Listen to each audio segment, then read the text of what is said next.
Bonsoir à tous, très heureux de vous retrouver pour ce nouveau bulletin d'information. Dans votre 19h ce soir, nous reviendrons sur ces mouvements de grève dans le secteur public et privé au sein du département. Si au CHM on parle d'une reprise du mouvement, à Longoni, le groupe Maïko arrive à sa deuxième semaine de grève et toujours pas de discussion entre salariés et direction.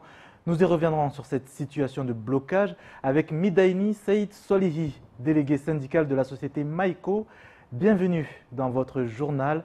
Voici les titres de ce jeudi 2 novembre.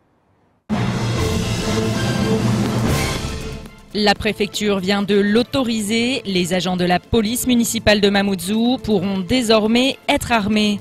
La nouvelle a été très bien accueillie par les policiers municipaux. Prochainement, les 27 agents de la commune réaliseront une formation dans le cadre de ce projet d'armement. Plus d'informations en ouverture de votre journal. La grève a repris à l'hôpital. Les agents grévistes bloquent les accès et réclament une indexation à 53% comme à La Réunion ou encore une prime mensuelle compensatoire de suractivité. Aucune consultation n'a pu avoir lieu aujourd'hui et les grévistes ne comptent pas s'arrêter là. Explication. Samedi, Kaweni vibrera sous les foulées de sportifs de tout âge. En effet, pour la 3e édition de la course des mamans, petits et grands sont invités à venir courir à travers 3 courses, organisées notamment par l'association Profession Sport Santé et la DGACS. Un village santé sera également mis en place pour l'occasion. Une belle journée en perspective sur laquelle nous reviendrons à la fin de votre journal. Ils l'ont longtemps réclamé, ils l'obtiennent enfin. Les agents de la police municipale de Mamoudzou pourront désormais être armés. Une décision de la préfecture après un avis favorable de la direction départementale de la sécurité publique. Aujourd'hui, la nouvelle est bien accueillie par les policiers municipaux. Prochainement, les 27 agents de la première commune de l'île réaliseront une formation dans le cadre de ce projet d'armement. Reportage. Prochainement, ces policiers municipaux patrouilleront dans les routes du chef-lieu du département armés à la ceinture. Un nouvel outil de travail qui sera d'une grande utilité. C'est une nouvelle qu'on attendait depuis bien longtemps. C'est dans la continuité de l'évolution de la police municipale à Mamoudzou. Donc on a besoin des moyens pour accomplir nos missions dans de bonnes conditions sécuritaires, vu de ce qui se passe actuellement dans la commune. Nous, on n'est pas là pour aller au front, pour dire qu'on est armé et donc on va faire du maintien de l'ordre. Non, c'est juste pour la sécurisation des agents, c'est pour leur propre sécurité, au cas où on se fait attaquer ou qu'on doit s'extraire d'une situation. Les gardes champêtres seront désormais équipés de flashballs, en plus de protection télescopique, de tonfa ou bien encore de bombes lacrymogènes. Un arsenal d'armes non létales de catégorie B et D. L'équipement sera tout de même accompagné d'une formation. La formation est en 2 parties, donc il y a la partie théorique et la pratique. Donc l'ensemble fera une note et aussi une évaluation auprès du formateur qui après décidera si l'agent est bien capable d'avoir l'arme à l'utilisation, à son port ou à l'utilisation.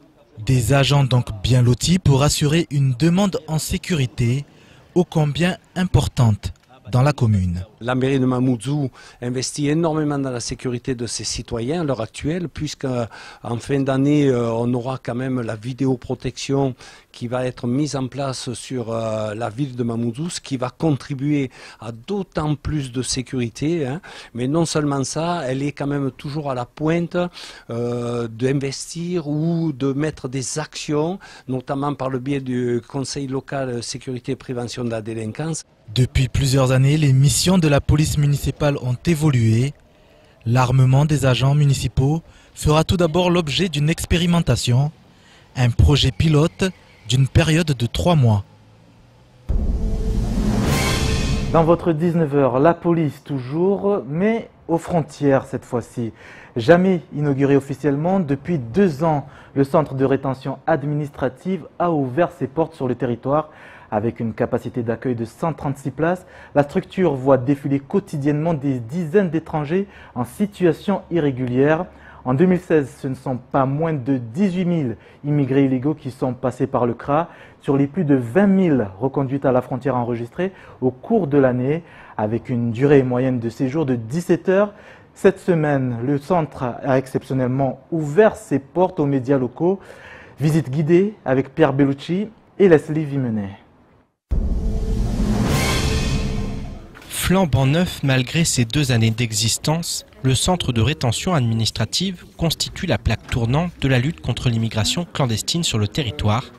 En 2016, plus de 18 000 étrangers en situation irrégulière sont ainsi passés par cette structure dernier cri qui répond aux exigences de la CCEDA. En effet, l'ancien CRA avait été épinglé pour ses conditions d'accueil indignes de la République. Désormais, le centre de rétention du département est en parfaite adéquation avec la loi. Si on regarde un peu au final, on a bien vu qu'il y avait effectivement des zones de vie qui sont acceptables, qui répondent aux normes, c'est ça l'enjeu, puisqu'il y a des normes qui sont fixées par le CCEDA. Il y a aussi des aménagements qui ont été demandés par l'administration par rapport au sujet de faire en sorte que le lieu de privation soit avec des règles et des améliorations, donc c'est ce qu'on a montré. Voilà, on a fait, je crois, un saut en avant en termes de qualité. Mais tout aussi en termes de quantité, puisque je rappelle l'ancien CRA était à 100 places, on est passé à 148 avec la zone d'attente. La durée moyenne de rétention à Mayotte atteint actuellement 17 heures, un record en France qui s'explique par la forte pression migratoire et par le travail quotidien des policiers aux frontières qui s'efforcent sur terre comme sur mer d'arrêter les personnes vivant illégalement sur le territoire. Les maires des communes de Mayotte ont d'ailleurs un rôle à jouer dans cette lutte quotidienne. Alors il y a une part d'initiative que nous avons, que les équipes opérationnelles ont, puis il y a une part liée à l'événementiel et une part liée aussi à la demande des élus qui peuvent constater une immigration ou des difficultés sur leur commune et ils demandent à ce que la police, en dehors du travail fait par la gendarmerie, notamment la police aux frontières, puisse venir sur leur territoire pour interpeller et faire des contrôles. Contrôle et interpeller. En 2016 à Mayotte, plus de 20 000 personnes ont été reconduites à la frontière, soit autant que sur le reste du territoire national. Par ailleurs, le pays accueille 8,9% d'immigrés, là où l'île en compte plus de 50%. Ce CRA constitue donc un outil indispensable dans la lutte contre l'immigration, que ce soit aujourd'hui comme dans les années à venir. Bonsoir Pierre Bellucci. Bonsoir Sonny, bonsoir à tous. Alors vous avez eu l'occasion de visiter cette jeune structure avec ce nouveau centre de rétention. Est-ce que la page de l'ancien centre est définitivement tournée ? Oui, clairement, la page de l'ancien centre, elle est tournée. C'est vrai qu'elle avait fait la une des médias locaux, des médias nationaux, pardon, notamment Libération, qui avait titré indigne de la République. Aujourd'hui, c'est vrai que c'est du passé. J'avais eu l'occasion de visiter ce centre de rétention administrative juste avant son ouverture. On avait été en exclusivité à l'intérieur. Il n'y avait pas encore de retenue qui avait été accueillie. Et déjà, le premier constat, c'est que ça n'a pas bougé. Vraiment, les locaux sont encore flambant neufs. Ce centre est flambant neuf et effectivement, il est en adéquation avec les règles du CCEDA. Le CCEDA qui est justement là pour juger et pour dicter les règles de la rétention administrative. Pour autant, la durée moyenne de séjour est de 17 heures, cela reste long tout de même. Oui, alors oui et non, parce que c'est vrai qu'il y a jusqu'à 5 jours, donc on peut rester en rétention jusqu'à 5 jours. À Mayotte, ça va très très vite par rapport à ailleurs ou sur le reste du territoire national. On est plus sur une durée de 2-3 jours, parfois 4 jours. Au-delà de 5 jours, le juge des libertés et de la détention n'a même pas à être saisi puisque les personnes doivent être relâchées. Ici, on est sur du 17 heures, donc c'est un temps très très court. D'ailleurs, de nombreuses associations se plaignent de ça. On pense à Tama, on pense à la CIMAD aussi, qui explique qu'en ce temps si court, on ne peut pas entamer les démarches nécessaires pour faire relâcher les personnes. Néanmoins, le directeur de cabinet l'a expliqué, à partir du moment où une procédure a été enclenchée, elle suit son cours, c'est-à-dire qu'on ne peut pas l'annuler parce que d'autres démarches administratives ont été entamées à côté. Donc c'est aussi par rapport aux chiffres de l'immigration qu'effectivement il y a cette rapidité. Et puis c'est aussi ce qu'on relève, c'est que vraiment ce centre de rétention administrative, il est ouvert 24 heures sur 24 et 7 jours sur 7, mais surtout il est plein 24 heures sur 24. Lorsqu'on est arrivé, il n'y avait que 5 personnes, mais quelques heures avant, il y en avait 79 et il y en avait plus d'une quarantaine qui arrivaient dans les 2 heures qui suivaient. Donc vraiment, c'est c'est du non-stop. Pourquoi? Parce qu'il y a eu plus de 18 000 personnes qui ont été accueillies en 2016. C'est considérable. C'est autant qu'il y a de reconduites sur l'ensemble du territoire national. Ça en dit aussi très très long sur la problématique de l'immigration clandestine à Mayotte. Justement, on parlait de cette capacité d'accueil avec 136 places, plus 12 d'attente. Est-ce que cela est suffisant, sachant justement le nombre de reconduites aux frontières, assez important? Écoutez, il y a donc effectivement 136 places, plus 12 places en zone d'attente. Il y a également la possibilité de créer des locales de rétention administrative, les LRA. Il y a une vingtaine de places qui peuvent être créées suite à un arrêté préfectoral, donc qui peut tomber n'importe quand, du côté du Quai Belou, et du côté de la gendarmerie aussi en Petite Terre. Donc voilà, ça fait 40 places en plus. Donc on est sur quand même presque 200 personnes. Lorsqu'on sait que c'est 17 heures, ça fait quand même beaucoup de personnes. C'est rare que les LRA soient utilisés maintenant qu'il y a le nouveau CRA. Savoir que l'ancien CRA c'était 100 places, maintenant on est à presque 140. Donc voilà, donc aujourd'hui il n'y a pas forcément un problème de place. Et puis il faut aussi savoir, et c'est aussi ce qui est à relever, c'est que toutes les personnes ne passent pas forcément par le centre de rétention administrative. Certaines personnes prennent directement le bateau et sont reconduits à la frontière immédiatement. Donc voilà, maintenant c'est vrai que ce qu'il faut dire par rapport à ce CRA, ça fait 2 fois qu'on le visite. Là c'est la première fois que tous les médias ont pu accéder à l'intérieur des locaux. Il est véritablement aux normes. Maintenant, effectivement, on se dit qu'il pourrait être insuffisant au regard de l'immigration sur le territoire et au regard de 50% de personnes étrangères à Mayotte. C'est sûr que, bien entendu, si demain on devait accélérer encore, mais c'est juste pas possible parce que les policiers aux frontières, ils expliquent que là, on est dans un rythme qui est un rythme absolument incroyable où 20 000 personnes chaque année sont reconduites à la frontière, même si, bien entendu, et c'est toujours la problématique, on ne connaît pas le nombre d'entrées, donc ce chiffre il est complètement fictif, on ne peut pas le comparer et donc du coup on ne peut pas faire finalement des comparaisons sur l'immigration. Est-ce qu'il y a plus d'immigration ou est-ce que c'est 20 000 et qu'on pense, on ne sait pas finalement, c'est ce flou aussi qui règne. En tout cas c'est un outil vraiment très très important et un outil qui est digne de la République. Merci Pierre Bellouti, rédacteur en chef du JTM de Kwezi TV. Au chapitre social à présent, les agents du CHM reprennent leur mouvement. Ce jeudi, les accès du centre hospitalier de Mayotte ont fait l'objet de blocages de la part des différentes organisations syndicales. Aucune consultation n'a pu être délivrée aujourd'hui. Seul le service des urgences a été épargné. Les revendications des agents hospitaliers n'ont pas évolué depuis le début du mouvement, à savoir un alignement sur les avantages des salariés du voisin réunionnais. Bastien Sabouret. Il y a urgence à l'hôpital. Ce matin, les syndicats bloquent les différents services du bâtiment. Même l'entrée principale est condamnée. Seul le service des urgences assure un minimum syndical. On dit juste aux gens que ce n'est pas la peine de venir pour se faire consulter. Parce que s'ils viennent, ils n'auront pas de consultation. De toute façon, on était déjà en service minimum. Donc si aujourd'hui, ceux qui sont en service minimum sont en grève, ça veut dire qu'il n'y a rien. Pour faire comprendre au gouvernement que lorsque eux, ils ne pensent pas aux agents par rapport au burn-out qu'il y a actuellement, eh bien pour nous, il est très certain qu'aujourd'hui, on ne pensera pas aux malades. Les syndicats revendiquent une équité entre salariés de la CHM de Mayotte et ceux de la Réunion. Ils réclament les 53% d'indexation comme les Réunionnais, car après tout, les agents sont dans un groupement hospitalier territorial. Ils réclament aussi une reconnaissance de surcharge de travail et de risque de burn-out, avec le versement d'une prime de 200 € au minimum. L'ARS aurait de son côté estimé que les agents de Mayotte sont tout simplement jaloux de leur homologue réunionnais. On vient d'entendre que nous envions les Réunionnais. Or, je pense que c'est aux Réunionnais de nous envier parce que nous, on travaille beaucoup, on exploite beaucoup, on essaie de faire avec ce qu'on a. Mais juste ce qu'on veut, c'est une équité. S'il y avait ce même considération, il est certain qu'on n'aurait pas les 10% du budget alloué pour l'océan Indien ici et 90 là-bas. Donc vous comprenez, ce n'est pas une question de jalousie. Mais à un moment, il faut parler les choses, il faut dire les choses. S'il faut être jaloux, on en sera. On n'a qu'à pas nous mélanger. Les services sont perturbés. Seulement l'hôpital, plus que toute autre administration, est un secteur sensible. Manifester en y bloquant des accès n'est pas accepté de tous. On a choisi d'être français, et on a choisi aussi d'être libre. Ben voilà, c'est ça que je demande tout simplement. Qu'on respecte la liberté de circulation, qu'on respecte la liberté de tous. L'hôpital, c'est une zone. Vous avez le droit de faire la grève, mais pas à cette manière-là. Il y a beaucoup de choses qu'on ne comprenne pas ici à Mayotte. Il faut qu'on nous explique vraiment ce que c'est la laïcité, ce que c'est la liberté, ce que c'est la démocratie. Mais tant que, imagine-moi, j'ai envie de récupérer un dossier très important, je ne trouve pas l'accès, il faudra que je passe aux urgences, je ne suis pas malade. Si un alignement sur la Réunion et une prime de risque sont les revendications principalement exigées aujourd'hui, la reconnaissance de l'ancienneté et des compétences l'est dans un second temps. Ceci afin d'assurer à travers les formations l'attractivité du territoire et de combattre le fléau qu'est le désert médical sur Mayotte.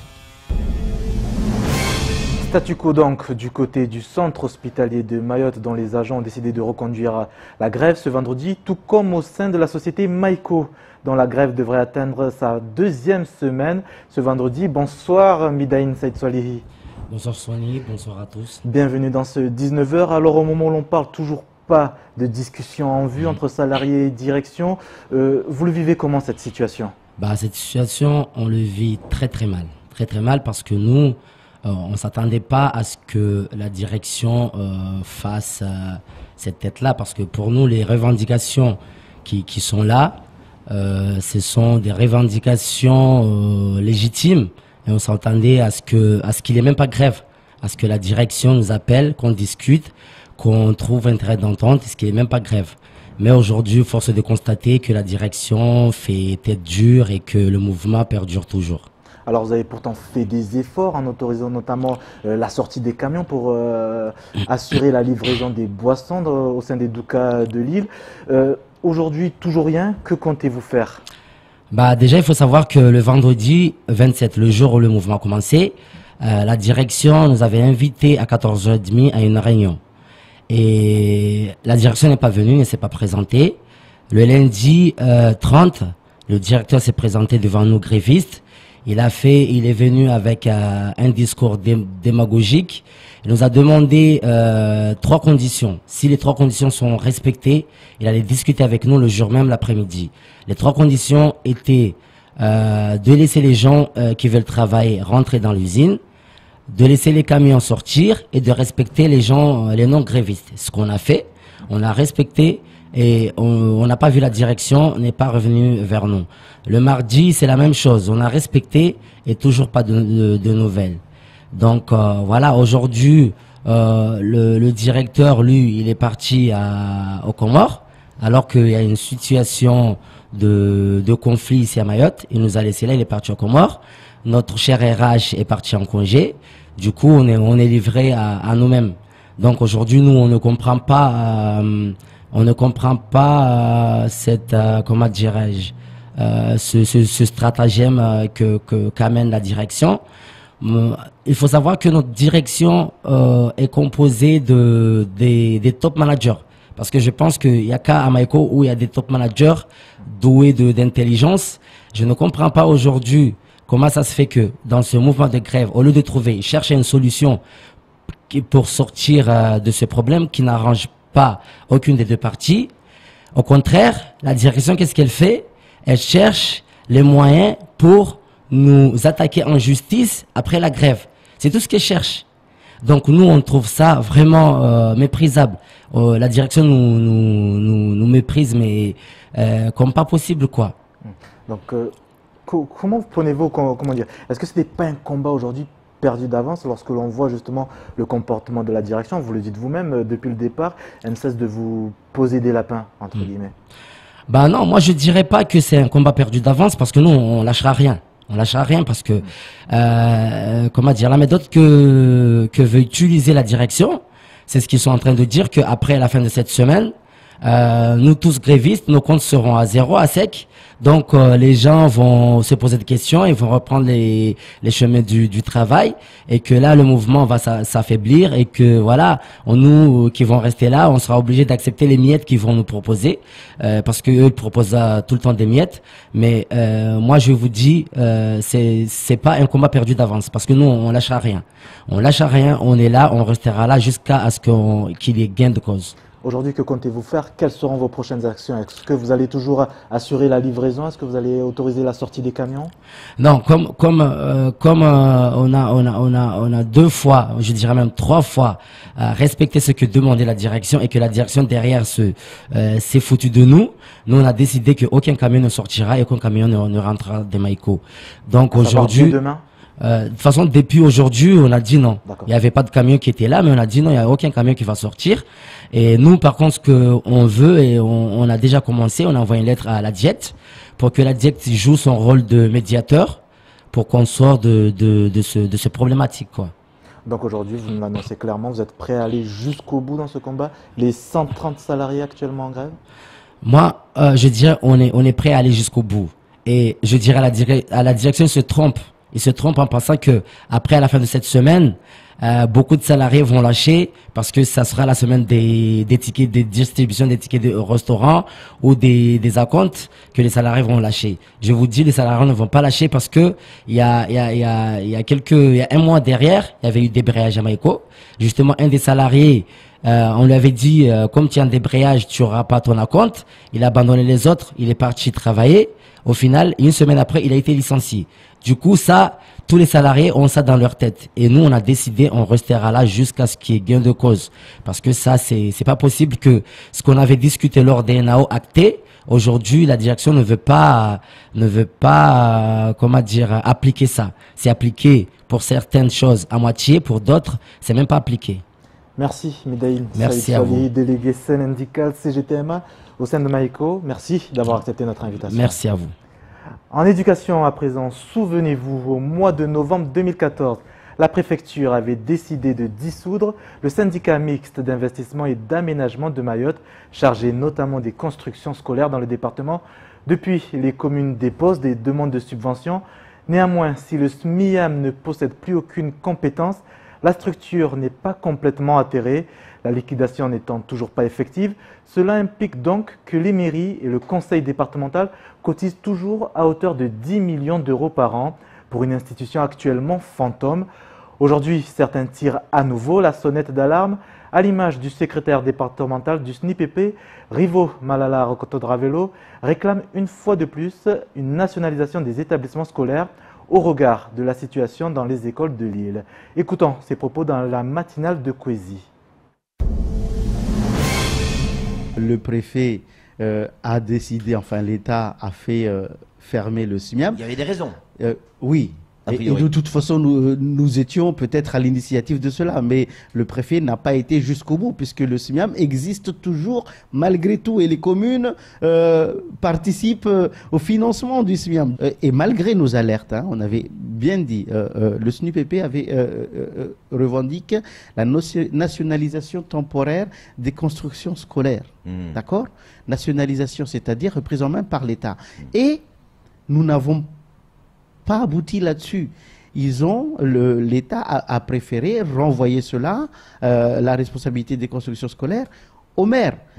Et nous, malgré nos revendications, et nous avons déjà alerté à l'époque le ministère des Outre-mer que ça n'allait pas marcher.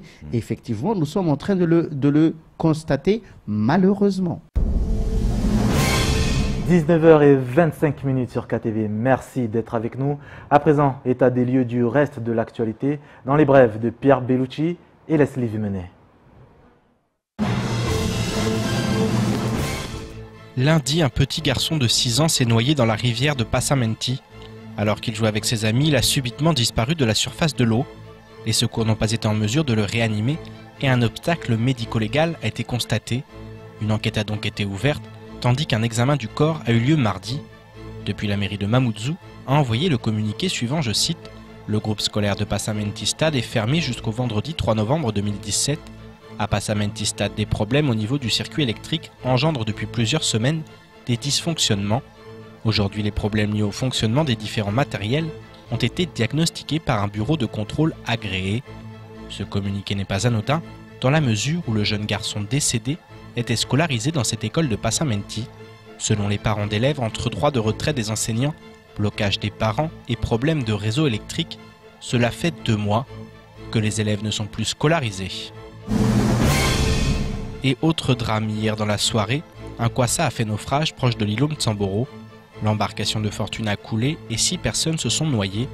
Un nouveau drame qui rappelle ô combien les candidats à l'immigration restent nombreux. Dans la nuit de dimanche à lundi, les agents de la police aux frontières ont pour leur part intercepté un kwassa transportant 14 personnes.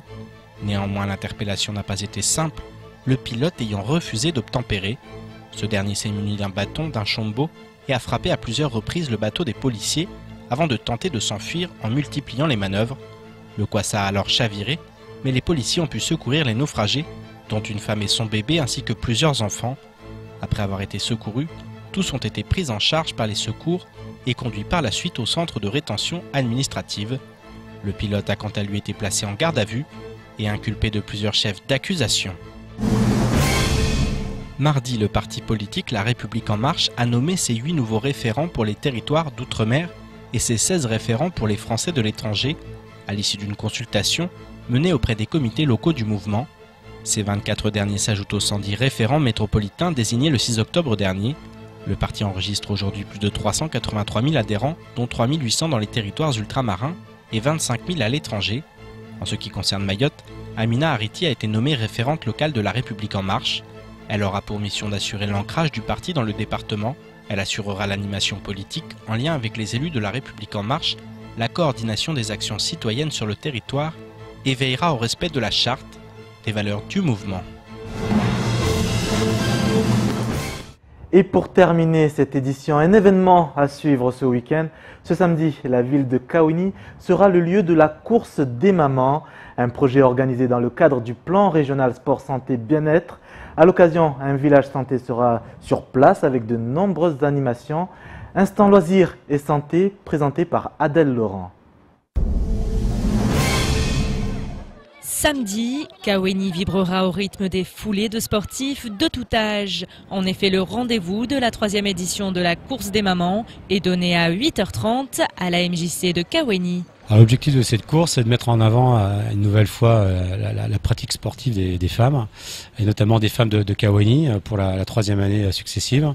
Et cette année avec une petite nouveauté qui mettra aussi en avant la pratique des jeunes enfants, et puis un trail qui permettra aux plus assidus d'aller se confronter dans les montagnes de Kaweni. À chaque fois que l'on crée ce type de manifestation, on essaye de faire en sorte que les gens se rencontrent à un moment donné. Alors ils se rencontrent sur le terrain, bien évidemment, ils se rencontrent aussi à travers le stand santé qui va être mis en place. Un rendez-vous sportif intergénérationnel.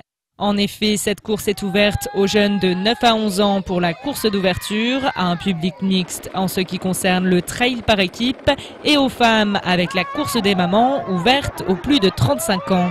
Un village santé sera également mis en place pour l'occasion à destination des usagers et du public.